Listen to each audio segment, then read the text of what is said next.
kahit sino pa man, lahat ng tao may pagkagusto sa salapi. Dahil ito ay nature. Pinatunayan mismo ni Allah subhanahu wa ta'ala sa Quran. Pero saan tayo nagkakaiba?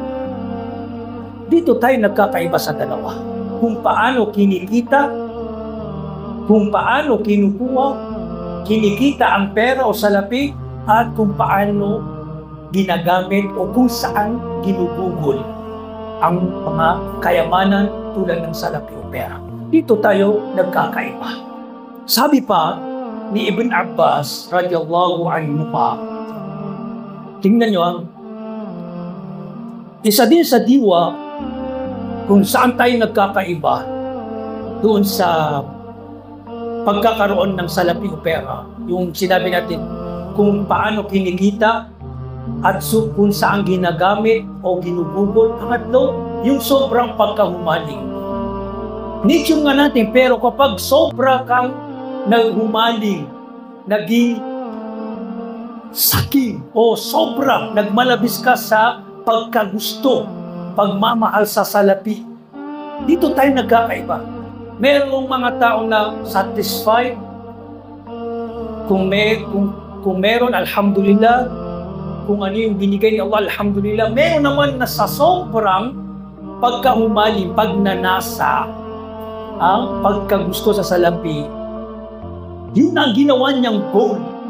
Hangarin dito sa mundo. Ginawa niyang goal. Kaya lahat ng paraang gagawin niya, magkaroon lamang ng pera o salapi. Kahit sa haram na paraan. Itong problema. Kaya sabi ng Rasulullah, hinggil sa paglalarawan sa pagkagusto sa salapi, sabi ni Ibn Abbas, narinig ko ang mahal na propeta sallallahu alaihi wasallam, na sabi niya, "Law kana ibn Adam wadiya min mal labtagha thalithan," ila akhir al-hadith. Sabi ng Rasulullah, kung ang anak ni Adan, ibig sabihin ng tao, kung ang tao ay mayroong dalawang lambak, valley, paglalarawan lamang ng Rasulullah, kung ang tao ay mayroong dalawang lambak, dalawang valley, malaki, ng kayamanan tulad ng salapi o pera, ay maghahangad pa ito na naway maging tatlo.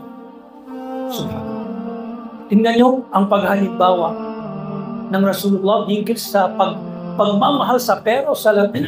At ito ay nasasaksiyan natin. Minsan nararamdaman natin sa ating mga sarili.